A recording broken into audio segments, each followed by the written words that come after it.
नमस्कार दोस्तों, आपका बहुत बहुत स्वागत है प्रतिष्ठानम क्लासेस में। तो देखिए, हम लोग करंट अफेयर्स में उत्तर प्रदेश विशेष की सीरीज को देख रहे थे। उत्तर प्रदेश विशेष में हम लोग सारा कुछ करंट अफेयर्स देख रहे थे जो आपके लेखपाल और आने वाली पेट प्रारंभिक परीक्षा के लिए अति महत्वपूर्ण है। साथ में याद रखिए कि जो लोग बिहार पीसीएस का एग्जाम देने जा रहे होंगे उनके लिए भी ये करंट अफेयर्स की सीरीज बहुत महत्वपूर्ण है। तो देखिए, आइए हम लोग बात करते हैं अपने उत्तर प्रदेश विशेष के बाद। आज हम लोग देखने वाले हैं यहाँ पर जो भी हमारे महत्वपूर्ण प्रश्न बनते हैं। जैसे देखिए, उत्तर प्रदेश के अलावा भी राष्ट्रीय स्तर के जो भी महत्वपूर्ण करंट अफेयर्स हैं इस स्लाइड में हम लोग उसको देखने वाले हैं। ठीक है, आइए बात करते हैं। हमारा जो पहला प्रश्न है वो ये है, बहुपक्षवाद पर संयुक्त राष्ट्र सलाहकार बोर्ड के सदस्य के रूप में हाल ही में किसको नियुक्त किया गया है? तो आंसर याद रखिएगा, जयती घोष। मतलब जयती घोष जो हैं वो संयुक्त राष्ट्र के बहुपक्षवाद पर, कौन से विषय पर भाई? बहुपक्षवाद पर सलाहकार बोर्ड के सदस्य के रूप में नियुक्त हुए हैं जयती घोष। इनका नाम महत्वपूर्ण है, एकदम याद रखिएगा। चलिए बढ़ते हैं अगले क्वेश्चन की ओर। जो हमारा दूसरा प्रश्न है वो ये है कि भारत की पहली फ्लोटिंग स्टोरेज एवं रीगैसिफिकेशन यूनिट कहां पर स्थापित की गई है? तो आंसर है एच जयगढ़ एनर्जी टर्मिनल। ये कहां पर है भाई? ये है महाराष्ट्र में। कहां पर है? महाराष्ट्र। देखिए, हम लोग करंट अफेयर्स में इस पे हम लोगों ने डिस्कस किया था। जैसे ये हमारा प्यारा भारत, इसका दक्षिणी हिस्सा थोड़ा बनाते हैं। तो यहाँ पर देखिए, ये है जैसे गुजरात, ठीक है, और ये आपका है मान लीजिए पश्चिम बंगाल। अब मान लीजिए कि पेट्रोलियम की सप्लाई, क्रूड ऑयल की सप्लाई करनी है गुजरात से वेस्ट बंगाल। तो देखिए, आप जानते हैं कि सड़क परिवहन बड़ा महंगा पड़ता है। अब हमको यहां से, या मान लीजिए कोई भी उदाहरण लीजिए, जैसे मान लीजिए गुजरात से लाना केरला, या फिर यहाँ तमिलनाडु, ठीक है, या फिर महाराष्ट्र, इस तरह से। तो यहां क्या होगा कि एक यूं समझिए बड़ा सा जहाज, एग्जांपल के तौर पर समझिए हमारे पास एक बड़ा सा जहाज होगा, खूब बड़ा सा जहाज होगा, और उस पर हम क्या करेंगे? उस पर अपनी ये यूनिट क्या करेंगे? स्थापित कर देंगे, जिसमें खूब ढेर सारा हमने पेट्रोलियम की आपूर्ति कर रखी है। अब इसको यहां से जहां कहीं भी ले जाना, देखिए बहुत आराम से, क्योंकि समुद्री यात्रा आप जानते हैं सबसे सस्ती होती है, तो भारत के किसी भी हिस्से पर इसको ले जाना आसान होगा और पेट्रोलियम की आपूर्ति को सुनिश्चित किया जा सकेगा। तो यहां पर आप समझिए कि यही है भारत की पहली, और मैंने कई बार आपको करंट में बताया है कि जो भी चीज भारत में पहला हो मेरे भाई, जो भी पहला हो वो पेपर के लिए तो बहुत पहला हो जाता है। तो पेपर में ये पूछने की संभावना बहुत ज्यादा बढ़ जाती है कि अगर कोई चीज भारत में पहली बार हुई तो पेपर में आने की संभावना उसकी बढ़ गई। तो यहां से हम लोग प्रश्न को देखना शुरू करेंगे। जो हमारा प्रश्न ये है कि भारत की पहली फ्लोटिंग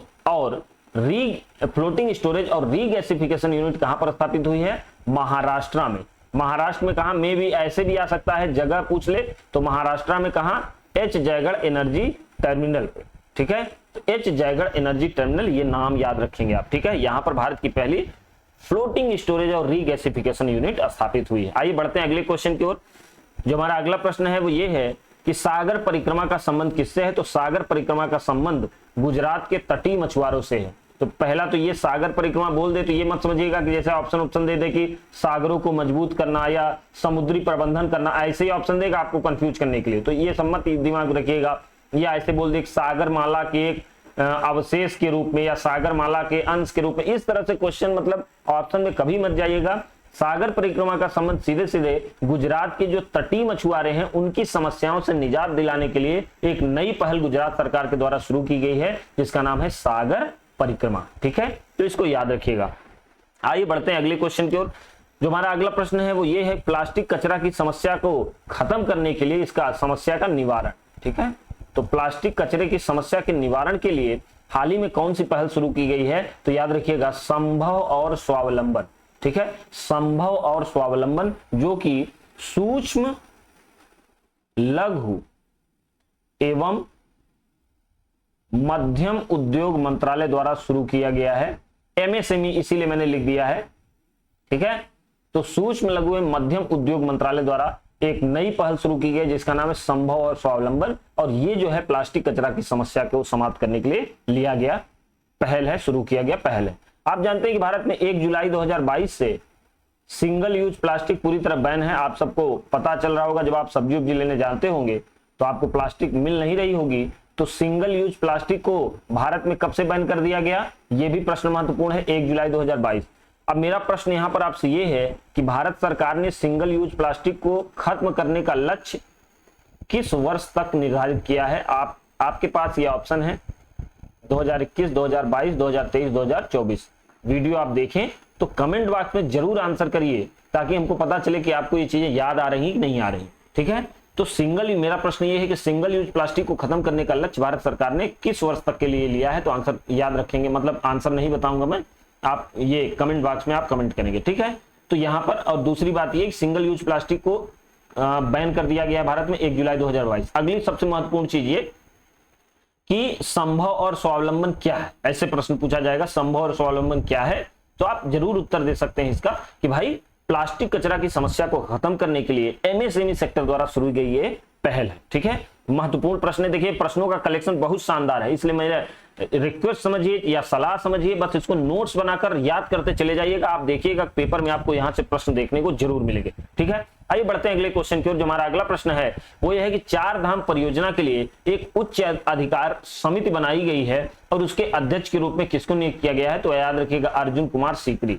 बस इनका नाम याद रखिएगा कि अर्जुन कुमार सीकरी को 4 धाम परियोजना की समिति के अध्यक्ष के रूप में नियुक्त किया गया है। उच्चाधिकारी भूल भी जाएंगे तो कोई बात नहीं, बस 4 धाम यहां दिमाग में रखिए। और अर्जुन, तो अर्जुन जो है ये भैया अर्जुन, तो अर्जुन कहते हैं कि भैया ऐसा है हम 4 धाम की यात्रा करेंगे। ठीक है, तो 4 धाम की यात्रा करें, क्योंकि आप जानते हैं अर्जुन जो है वो श्री कृष्ण जी के अनन्य भक्त हैं। ठीक है, तो इसलिए ऐसे समझिएगा कि अर्जुन कहेंगे कि भैया हम 4 धाम की यात्रा करेंगे। जैसे ही 4 धाम शब्द आपके दिमाग में आए तुरंत अर्जुन शब्द आपके दिमाग में स्ट्राइक कर जाना चाहिए। ठीक है, तो 4 धाम परियोजना उच्चाधिकार समिति के अध्यक्ष के रूप में किसको नियुक्त किया गया? तो हम बताएंगे भैया अर्जुन कुमार सीकरी। ठीक है, आइए बढ़ते हैं अगले क्वेश्चन की ओर, देखते हैं हमारा अगला क्वेश्चन क्या है। भारत का सबसे बड़ा डेटा सेंटर कहां पर स्थापित किया जा रहा है? तो भारत का सबसे बड़ा डेटा सेंटर हैदराबाद में स्थापित किया जा रहा है। और विशेष बात यह है कि माइक्रोसॉफ्ट द्वारा स्थापित किया जा रहा है। महत्वपूर्ण बात यह है, ये प्रश्न भी हाल ही में पीसीएस में या आरओ मेंस में, मुझे याद आ रहा है कि मैं किसी में मैंने मतलब मेरे सामने आया था प्रश्न। बस आप यूं समझ लीजिए कि ये प्रश्न आया है, ये मैं एग्जैक्ट बता रहा हूं, किसमें आया मुझे एग्जैक्ट नहीं याद आ रहा है। फिलहाल इस प्रश्न को देख लीजिए, भारत का सबसे बड़ा डेटा सेंटर जो है वो कहां पर स्थापित किया गया है? तो आंसर याद रखेंगे हैदराबाद। हैदराबाद में भारत का सबसे बड़ा डेटा सेंटर स्थापित किया गया। अब याद कैसे रखिएगा कि डेटा सेंटर कहां पर स्थापित हुआ है? हैदराबाद में। उससे भी महत्वपूर्ण बात यहां पर यह है भाई, में भी ये प्रश्न फिर से आ जाए तो ये नहीं पूछेगा, यही सेम प्रश्न रिपीट नहीं करेगा। अब ऐसे बोल देगा कि भारत का सबसे बड़ा डेटा सेंटर हैदराबाद में स्थापित किया गया है, यह किसकी सहायता से स्थापित हुआ है? तब आंसर आप करेंगे माइक्रोसॉफ्ट। ये महत्वपूर्ण प्रश्न है, इसको ध्यान रखेंगे। ठीक है, चलिए बढ़ते हैं आगे, अगले क्वेश्चन की तरफ बढ़ते हैं। अगला क्वेश्चन ये है कि भारत का सबसे बड़ा डेटा बैंक एक्वेरियम कहां पर स्थापित किया गया है? तो ये है आंसर बंगलुरु। ठीक है, तो ये कहां पर है? कर्नाटक में। अब ध्यान कैसे रखेंगे? देखिए मैंने तो आपको 2 चीज बताई, एक हैदराबाद। अब देखिए यहां से यहां न केवल आप महत्वपूर्ण प्रश्न देखते हैं बल्कि दिमाग में स्टोर करने की ट्रिक भी मैं आपको थोड़ा सा बताता हूं ताकि कैसे आप कंफ्यूज होने से बचें। देखिए पेपर में आता सबको है, जो जितना कम कंफ्यूज होता है ना उसके सिलेक्शन की दर उतनी ही बढ़ जाती है। तो हमको कंफ्यूजन को कम करना है, उसकी ट्रिक यहां पर बनानी है। अब देखिए डेटा बैंक की यहां पर भी बात है, अब ध्यान से समझिएगा। अब डेटा की वहां भी बात है, बस यहां पर डेटा बैंक है। देखिए समझ रहे हैं, देखिए इधर यहां पर डेटा सेंटर है और यहां पर डेटा बैंक है। स्पष्ट है भाई? तो जब डेटा बैंक बोलेगा तो तुरंत आप बंगलुरु आ जाइए। बैंक से कहां आ जाएंगे भाई? बंगलुरु। ब से बैंक और ब से बंगलुरु, बस कंफ्यूजन खत्म। तो जब डेटा बैंक की बात कर देगा तो आप सीधे आ जाइएगा बंगलुरु में, और जब डेटा सेंटर की बात करेगा तो आ जाइएगा हैदराबाद में।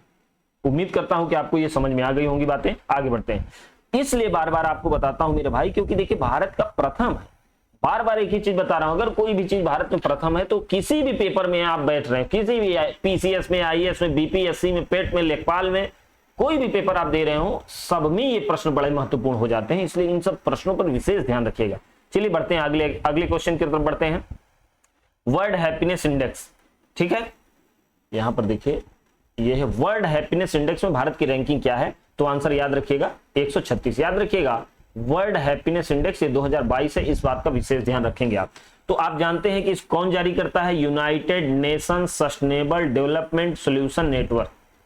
ठीक है, United nation sustainable development solution network, ठीक, संयुक्त राष्ट्र की ये एक अंग के रूप में कार्य करता है। तो यूएनएसडीएसएन जो है ये जारी करता है वर्ल्ड हैप्पीनेस इंडेक्स, और वर्ल्ड हैप्पीनेस इंडेक्स हर साल की तरह ये 2022 में भी जारी किया है। इसमें भारत की रैंकिंग है 136। कितना है भैया? 136, ठीक है। तो हम लोग कैसे छिछिया के हंसते, छी छी छी छी छी छी छी करके, बस ऐसे दिमाग रखिएगा, बस इसको माइंड मत करिएगा कि सर क्या बता रहे हैं। आपको याद करने की ट्रिक बता रहे हैं कि कैसे आपको दिमाग पे अपने रखना है। तो बस छी छी से याद रखिएगा कि छी छी करके हम लोग हंसते हैं। याद रखिएगा पहली रैंक इसमें फिनलैंड की है। फिनलैंड ऐसे याद रखिएगा कि हर कोई चाहता है कि वो फिर से खुश हो। कोई ये नहीं चाहता कि मैं आज खुश हो जाऊं वो कल खुश ना रहो। हर कोई फिर से खुशी चाहता है। फिर से हर कोई क्या चाहता है? खुशी चाहता है। तो चलिए इस तरह से हमने देखा वर्ल्ड हैप्पीनेस इंडेक्स में इंडिया की रैंकिंग और टॉप पर कौन है, और ये हमने देखा कि इसको जारी कौन करता है। ठीक है, आइए बढ़ते हैं अगले क्वेश्चन की ओर। जो हमारा अगला प्रश्न है वो ये है, तितलियों का हॉट स्पॉट किसे घोषित किया गया है? तो तितलियों का हॉट स्पॉट किसे घोषित किया गया है? हॉट स्पॉट क्षेत्र मतलब आप समझते हैं जहां पर ये बहुतायत मात्रा में पाई जाती हैं। तो तितलियों का हॉट स्पॉट हाल ही में घोषित किया गया है वेल्लोर झील को। ये कहां पर है मेरे भाई? तमिलनाडु में। देखिए कई तरह से यहां से प्रश्न पूछेंगे। मैं ये नहीं कहता कि जो मैं यहां बता रहा हूं वही सेम टू सेम आएगा, लेकिन हाँ ऐसे प्रश्न पूछे जाएंगे, ये मुझे पूरा भरोसा है। जैसे प्रश्न ऐसे पूछ सकता है, सीधे सीधे पूछ लेगा कि वेल्लोर झील कहां पर स्थित है। तो आपको लगेगा मेरे भाई ये तो भूगोल से आया हुआ प्रश्न है, जियोग्राफी से आया हुआ प्रश्न है। मैं ये नहीं कहता कि जियोग्राफी से प्रश्न नहीं आया, बिल्कुल जियोग्राफी से ही आया है, लेकिन करंट की बात है ना। अब ये प्रश्न आपको भले लगे भूगोल का है, लेकिन असल में भूगोल का है नहीं, क्योंकि ये करंट से उठाया हुआ प्रश्न है। तो हाल ही ऐसे प्रश्न पूछ ले कि हाल ही में चर्चा में रही वेल्लोर झील कहां पर स्थित है, तो आंसर करेंगे तमिलनाडु। अब अगर डिटेल में देखें क्यों ये चर्चा में है, तो आंसर इसका पाएंगे कि यहां पर ये इसे तितलियों का हॉट स्पॉट घोषित किया गया है। तो ऐसे प्रश्न पूछेगा तितलियों का हॉट स्पॉट किस झील को घोषित किया गया है, तो आंसर क्या बताएंगे? वेल्लोर झील। वेल्लोर झील कहां पर है मेरे भाई? तमिलनाडु में। ठीक है, चलिए अब यहां से मेरा प्रश्न आपसे ये है, पुलिकट झील, ये सब जो मैं प्रश्न पूछता हूं सब आयोग में आए हुए प्रश्न है, इनको हल्के मत लीजिए, बस आप उत्तर देने का प्रयास करिए, बाकी सब मुझ पर छोड़ दीजिए। तो पुलिकट झील पहली बात मैं बता दूं 2 राज्यों में स्थित है। कितने राज्यों में भाई? पुलिकट झील 2 राज्यों में स्थित है। आपको आंसर करना है कि पुलिकट झील कौन कौन से 2 राज्यों में स्थित है। ठीक है, ये बहुत महत्वपूर्ण प्रश्न है। चलिए बढ़ते हैं आगे, अगले क्वेश्चन पर बढ़ते हैं। देखिए एक पहल है जिसका नाम है रूसा। क्या नाम है भैया पहल का? रूसा, राष्ट्रीय उच्चतर शिक्षा अभियान। ठीक है, फिर से देखिए राष्ट्रीय उच्चतर शिक्षा अभियान, ये है रूसा। रूसा की जो अवधि है मेरे भाई वो है 2013 से 2026। तो ये राज्यों में जो विश्वविद्यालय हैं उनकी स्थिति को मजबूत करने के लिए केंद्र सरकार द्वारा शुरू की गई पहल है, जिसकी अवधि याद रखिएगा 2013 से 2026। तो जैसे रूसा उसा आ जाए तो ये मत समझिएगा रूस का कोई उपग्रह है या रूस के द्वारा ली गई कोई सहायता, ये सब नहीं, ये सब बकवास नहीं बताना है। सीधे सीधे हमको दिमाग में रखना है कि रूसा क्या है, तो राष्ट्रीय उच्चतर शिक्षा अभियान केंद्र सरकार द्वारा शुरू की गई ये पहल है, जो जिसकी अवधि 2023 से 2026 तक है, जो राज्यों के विश्वविद्यालयों की स्थिति को सुधारने के लिए शुरू किया गया एक कदम है। ठीक है, आगे बढ़ते हैं अगले क्वेश्चन की ओर। अगला क्वेश्चन हमारा है कि जम्मू एंड कश्मीर जो केंद्र शासित प्रदेश है, जम्मू एंड कश्मीर, यहां पर जम्मू एंड कश्मीर का पहला मिल्क विलेज कहां स्थापित हुआ है? अब देखिए इसलिए कि अभी आप जानते हैं कि G20 शिखर सम्मेलन आपको पता है, सॉरी यार, G20 शिखर सम्मेलन 2022 ये कहां पर आयोजित होना है? लद्दाख में। ये आपको पता था। अब इसके साथ साथ जम्मू एंड कश्मीर में भी इसको आयोजित करने की प्लानिंग चल रही है फिलहाल। अब सरकार उस पर क्या कदम उठाती है देखने वाली बात होगी। लद्दाख तो ये क्लियर है ही कि लद्दाख में आयोजन होगा ही होगा। तो जम्मू एंड कश्मीर एक बार फिर से चर्चा में है, तो इसलिए इसका भी करंट हम लोग देख लेते हैं। तो जम्मू एंड कश्मीर जो केंद्र शासित प्रदेश है उसका पहला मिल्क विलेज कहां पर स्थापित हुआ है? तो याद रखिएगा रियासी जिले के जेर्री गांव में। कौन सा गांव भैया? जेर्री। तो ऐसे देखिए जो हमारी जर्सी गाय है वो दूध देती है ज्यादा कि नहीं देती? बताइए, जर्सी गाय दूध देती है ना, तो बस दूध की बात आएगी जर्सी पहुंच जाएगा तुरंत। तो जर्सी से यहां भी देखिए ज अगर इसको हटा दें तो ये भी देखिए रियासी से भी आप थोड़ा सा रस यहां भी है, रस यहां भी है, तो रियासी जिले का जेर्री गांव। आप रियासी भले भूल जाए मेरे भाई, लेकिन जेर्री मत भूलिएगा। तो दिमाग में ऐसे रखिए कि हमने आपको ये बताया कि जर्सी से संबंध किससे होगा, दूध से, और ये आपको नाम याद आ गया, और जम्मू कश्मीर का पहला मिल्क विलेज। इसलिए कह रहा हूं कि गांव का नाम याद करना, क्योंकि विलेज की ही बात है, इसलिए विलेज ही आप याद रखिए, जेर्री गांव। ठीक है, तो ये ध्यान रखिएगा। आगे बढ़ते हैं अगले क्वेश्चन की ओर। देखिए जो हमारा अगला प्रश्न है वो ये है कि जानवरों के लिए पहली मोबाइल एम्बुलेंस कहां पर स्थापित की गई है। तो जानवरों के लिए पहली मोबाइल एम्बुलेंस स्थापित हुई है चेन्नई में।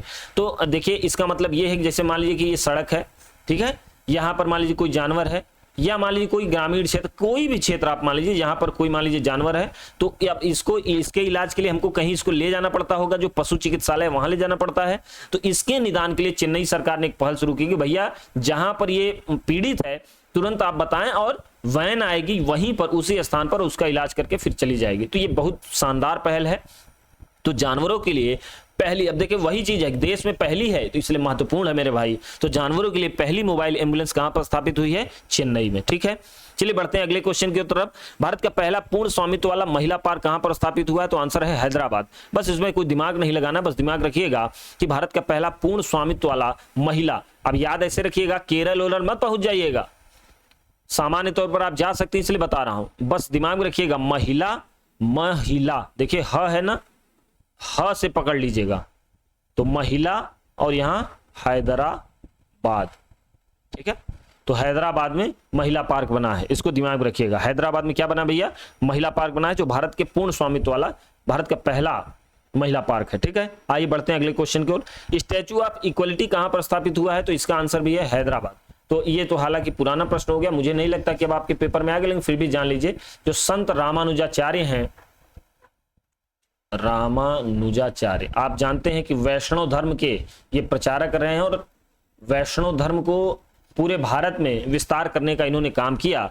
इन्हीं के नाम पर स्टैच्यू ऑफ इक्वलिटी बना है। कहां पर बना है मेरे भाई, हैदराबाद में। ठीक है, इसको याद रखिएगा। अगले प्रश्न बढ़ते हैं, सॉरी यार, अगला प्रश्न हमारा ये, भारत की पहली डिजिटल क्लॉक कहां पर स्थापित हुई। Gujarat high court.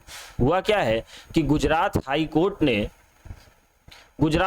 ने अपने यहां भारत की पहली डिजिटल क्लॉक लगाई है, जहां पर आपका जो भी पेंडिंग केस है ना, ऐसे यूं समझिए एक घड़ी के टाइप रहेगा, और यहां पर जितने आपके पेंडिंग केस हैं, जितने आपकी तारीख है, वो सब आपको पता चल जाएगा, किसकी कार्रवाई चल रही है, कौन सा केस की कार्रवाई चल रही है, कौन सा केस अभी लंबित है, कौन सा पेंडिंग है, ये सारी जानकारी आपको यहाँ पर ऑनलाइन ही मिल जाएगी। तो ये बहुत शानदार पहल है, जो कि भारत में पहली है। तो भारत की पहली डिजिटल क्लॉक, यहाँ क्लॉक का मतलब घड़ी उड़ी से मत समझ लीजिएगा, भारत की पहली डिजिटल क्लॉक कहां पर स्थापित हुई है, गुजरात हाई कोर्ट में। ठीक है, बढ़ते हैं आगे अगले क्वेश्चन की ओर।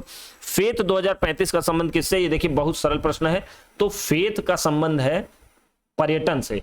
भारत सरकार 2035 तक, याद रखिएगा, 2035 तक भारत सरकार पर्यटन के क्षेत्र में अभूतपूर्व वृद्धि करना चाहती है, क्योंकि देखिए पर्यटन से बहुत बेहतरीन लाभ होते हैं सभी को, और सरकार के राजस्व में भी इजाफा होता है, और आम आदमी की आय में भी वृद्धि बहुत तेजी से बढ़ जाती है।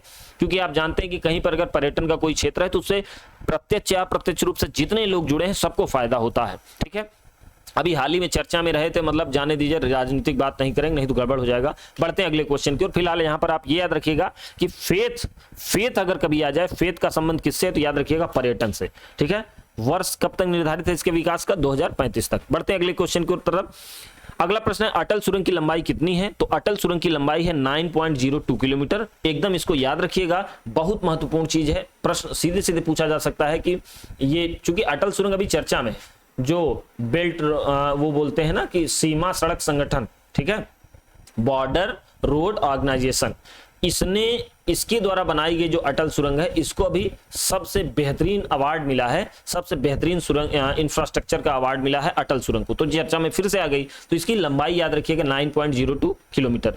याद रखिएगा कि अटल सुरंग की बात करें तो इसको पहले रोहतांग सुरंग के नाम से जाना जाता था। इसमें एक चीज याद रखिएगा, किस नाम से जानते थे मेरे भाई, रोहतांग सुरंग के नाम से इसको जानते थे।